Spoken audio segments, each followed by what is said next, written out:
to loving yourself, to being yourself, to embracing that person that you truly are. And so, like I said, I remind myself to have no judgments about my life. Everything happened to enable me to grow in certain ways and to drop any expectations of who I think I should be. But instead, I encourage myself to also be fully present, to appreciate all that it is in the moment right now. It was during my health crisis that I realized that there are no guarantees for tomorrow. You have to, whatever you're going through, you have to remember that the moment that you have right now could be the last moment. I mean, who's to guarantee that we're going to wake up tomorrow? I know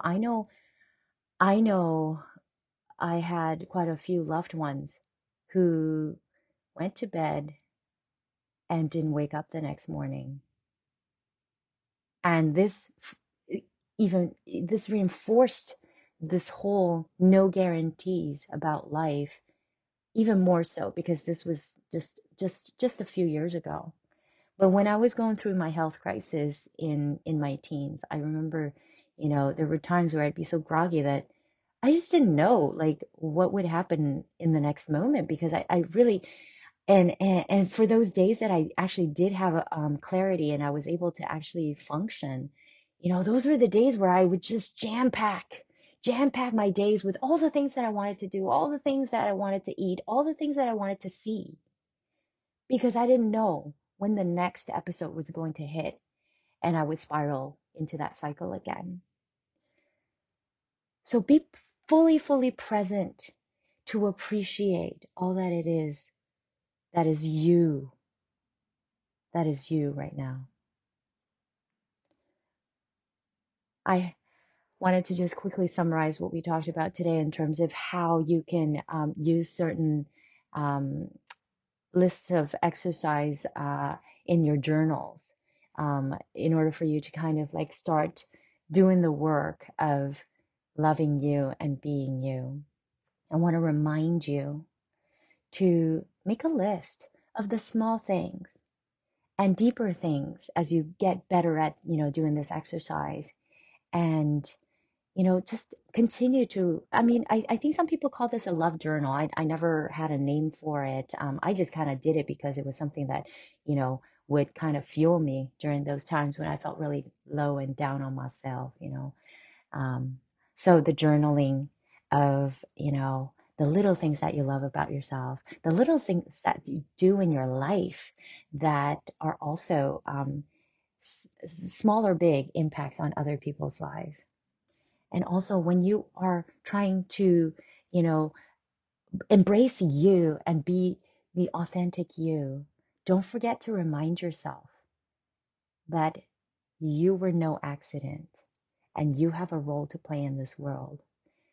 And when you figure that role, it'll feel so fulfilling. Like it'll feel so amazing because it's something that I've actually been able to find out myself, through all the ups and downs that I've gone through. I've really truly found, you can call it a purpose. I call it meaning in my life. Um, and the true meaning of my life is to be able to become a positive contagion for those that I'm so lucky to have the opportunity to interact with. And it's been such an amazing experience. Although the journey to get to this point, I had a lot of challenges, but ultimately, I think the me today is able to really embrace, love me. And I'm still working on the being authentically me and being unapologetic about who I am as a unique individual in this world. And I hope today's conversation will help stir something in you and be able to prompt you into getting you started on that journey.